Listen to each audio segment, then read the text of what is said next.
नमस्कार विद्यार्थी मित्रांनो, डबल ओ अकॅडमीच्या या MPSC चॅनलवरती आपल्या सर्वांचं सहर्ष स्वागत। मित्रांनो, आजचा व्हिडिओ त्या मुलांसाठी जे मुलं 16 जूनला परीक्षा देणार आहेत। 16 जून 2024 चा आपला फर्स्ट अटेम्प्ट आहे आणि आपल्याला हा फर्स्ट अटेम्प्ट गाजवायचा आहे, आपल्याला पोस्ट काढायची आहे। तर मित्रांनो, हा व्हिडिओ आपल्यासाठी असणार आहे, हा व्हिडिओ शेवटपर्यंत ऐका। मित्रांनो, आपल्याला फर्स्ट अटेम्प्ट मध्ये परीक्षा पास व्हायची आहे, तर ती परीक्षा पास होण्यासाठी केवळ 7 महत्त्वाच्या गोष्टी तुम्हाला करायच्या आहेत आणि जर त्या गोष्टी तुम्ही केल्यात तर 100% तुम्ही पहिल्या झटक्यामध्ये तुमची ही कंबाईन परीक्षा आरामात पास होणार। मित्रांनो, यासाठी तुम्ही फ्रेशर आहात, तुम्ही अभ्यास काय केलेला आहे काय नाही केलेला आहे हा महत्त्वाचा मुद्दा नाहीये, कारण अजूनही हातामध्ये आपल्याकडे 5 ते 6 महिने अवधी आहे आणि या दरम्यान तुम्ही जर अभ्यास केला, व्यवस्थित नियोजन ठेवून त्याचप्रमाणे या 7 ट्रिकचा वापर करून तर 100% तुम्ही परीक्षा पास झालेले असाल।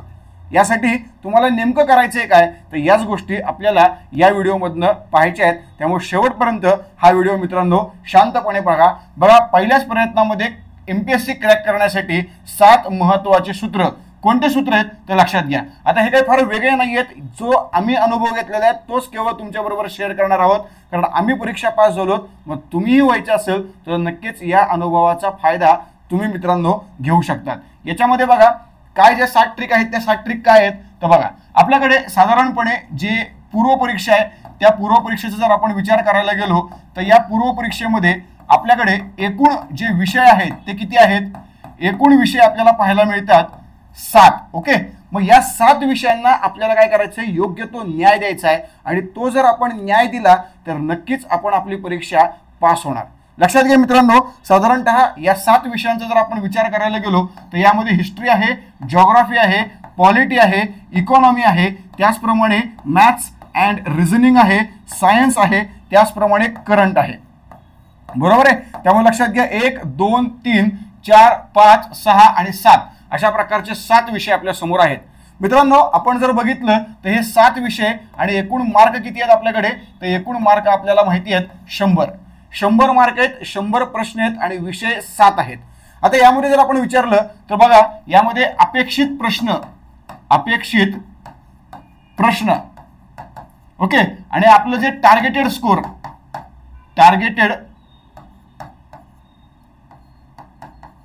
स्कोर तर लक्षात घ्या, आपल्याकडे हिस्ट्रीचा जर आपण विचार केला तर अपेक्षित प्रश्न किती आहेत, साधारणपणे 2023 ला आपल्याकडचं स्वरूप बदललेलं आहे, हिस्ट्री आणि जिओग्राफीचे मार्क कमी केलेले आहेत, त्याचबरोबर बुद्धिमापनचे गणिताचे मार्क वाढवलेले आहेत। त्यामुळे लक्षात घ्या, हिस्ट्री जिओग्राफी किती आहेत 10 मार्क, पॉलिटीचा जर आपण विचार केला तर साधारणपणे 12 ते 13 मार्क, ओके, इकॉनॉमीचा विचार केला तर 12 ते 13 मार्क, बरोबर आहे। त्यानंतर मॅथ्स आणि रिझनिंग याचा जर आपण विचार करायला गेलो तर नक्कीच याच्यामधले मार्क वाढलेले आहेत, त्यामुळे ते साधारणपणे 18 ते 20 या दरम्यान आहेत। सायन्स मधले पुन्हा एकदा आपण विचार केला तर 12 ते 13 आणि करंट मधले पुन्हा एकदा 12 ते 13 मार्क आपल्याला पाहायला मिळतात। हे साधारणपणे आपल्याकडे 2023च्या अंदाजानुसार सांगितलेलं आहे। जर याच पद्धतीने पेपर आला तर नक्कीच या प्रकारचे अपेक्षित प्रश्न हे तुम्हाला पेपरमध्ये पाहायला मिळतील। आता लक्षात घ्या, जर हिस्ट्रीमध्ये 10 आहेत, जिओग्राफीमध्ये 10 आहेत, तर मला नेमका टार्गेटेड स्कोर किती ठेवायचा आहे जेणेकरून मी परीक्षा आरामात पास होणार। ओके, कारण बघा आपल्याकडे एकूण मार्क किती आहेत 100 आहेत आणि 100 पैकी आपल्याला स्कोर किती पाहिजे, 100 पैकी आपल्याला स्कोर पाहिजे 60। जर 60 स्कोर असेल तर 100% मी मेन्स परीक्षेला काय असणार आहे, तर मेन्स परीक्षेला पात्र असणार आहे, बरोबर आहे। जर मेन्सला पात्र असणार आहे असं जर असेल तर लक्षात घ्या, आपल्याला 60 मार्क पाहिजेत आणि त्या 60 मार्कांसाठी प्रत्येक विषयाचं कॉन्ट्रीब्युशन किती असलं पाहिजे आपल्या मार्कांमध्ये, तर हे समजून घ्या, हे जाणून घ्या।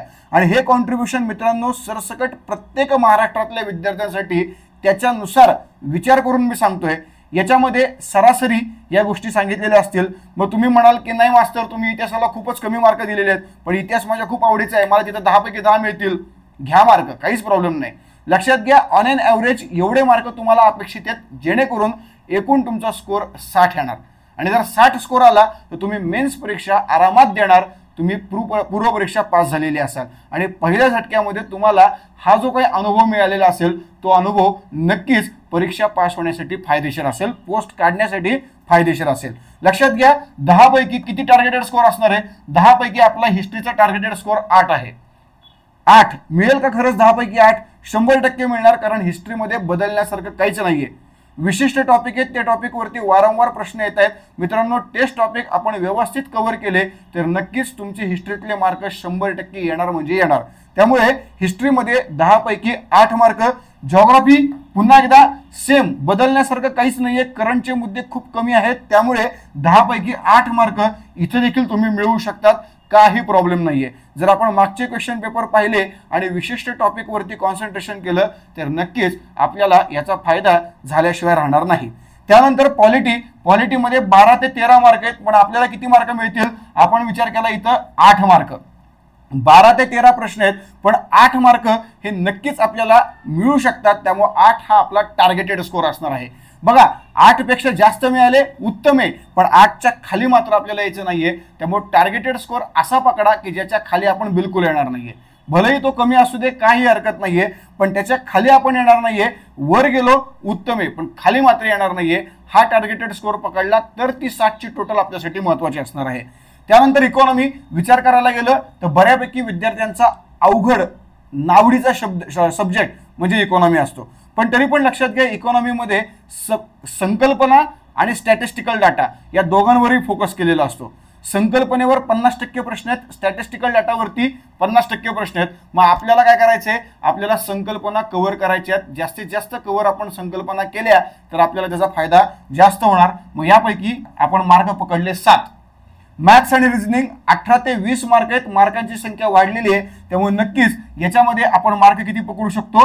तर 14 मार्क पकडू शकतो. काहीच प्रॉब्लेम नाहीये, कारण रिझनिंग खूप सोपा सब्जेक्ट आहे. विशिष्ट संकल्पना आहेत, त्या संकल्पना क्लिअर झाल्या आणि त्याच्यावरचे एक्झाम्पल जास्तीत जास्त सोडवले तर नक्कीच तुम्हाला 14 मार्क पडण्यापासून कोणी रोखू शकत नाही. त्यानंतर सायन्समध्ये पण आपण विचार करायला गेलो तर साधारण आपले जे मार्क आहेत ते 8 पर्यंत येतात. त्याच्यानंतर करंट थोडंसं अवघड आहे, कारण करंटचा प्रॉब्लेम काय आहे की आपण जे वाचतोच त्याच्यावरतीच प्रश्न येतात का नाही सांगता येत नाही. कधी कधी येतात, लॉटरी लागते, कधी कधी येतच नाही, दांडीगुल होते.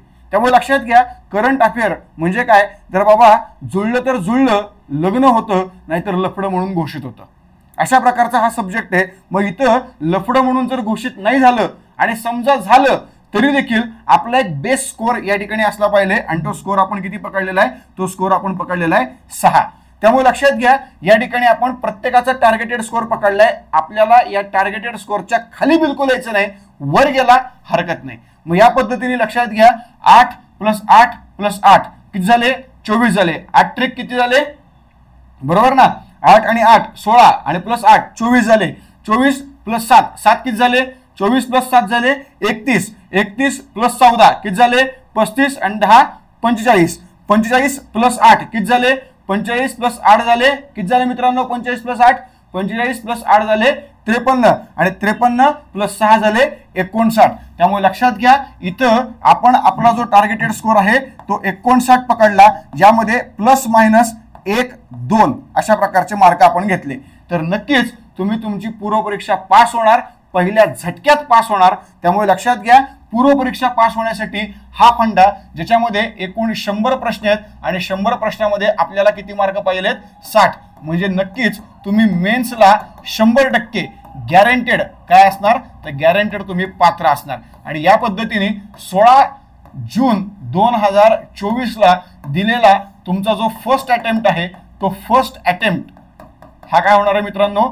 फर्स्ट अटेम्प्ट तुमचा 100% काय असणार आहे? तर 100% सक्सेसफुल असणार. ओके, तर तो सक्सेसफुल या राहावा यासाठी ही सोपी स्टेप नक्कीच तुम्ही फॉलो करा, म्हणजे तुम्हाला त्याचा फायदा जास्तीत जास्त प्रमाणामध्ये होईल. शिवाय मित्रांनो, यासाठी आपणही तुम्हाला मदत करणार आहोत आणि त्या मदतीसाठी आपली ही बॅच असणार आहे, जी बॅच 26 डिसेंबर 2023ला आपण लॉन्च करत आहोत. ज्या बॅचचं नाव आहे उज्ज्वल बॅच. काय नाव आहे? उज्ज्वल बॅच. आणि याची फी ही केवळ 1,500 रुपये असणार आहे, पूर्णपणे 1 वर्ष या कालावधीसाठी. त्यामुळे 1 वर्ष 1,500 रुपयामध्ये तुम्हाला पूर्णपणे कंबाईनचा प्री मेन्सचा सिलेबस कव्हर करून मिळणार आहे. 1 वर्ष तुम्ही अनलिमिटेड वॉच टाइम मध्ये लेक्चर पाहू शकतात. शिवाय व्हिडिओ डाउनलोडिंगची देखील सुविधा यामध्ये आपण उपलब्ध करणार आहोत. शिवाय पर्सनल मेंटरिंग हे देखील यामध्ये तुमचं केलं जाणार आहे. त्यामुळे लक्षात घ्या, या प्रकारच्या गोष्टी तुम्ही बिलकुल मिस करू नका. आणि बाकी पुढच्या व्हिडिओमध्ये आपण अशाच प्रकारच्या माहिती सगट पुन्हा एकदा भेटूया. जय हिंद, जय महाराष्ट्र मित्रांनो.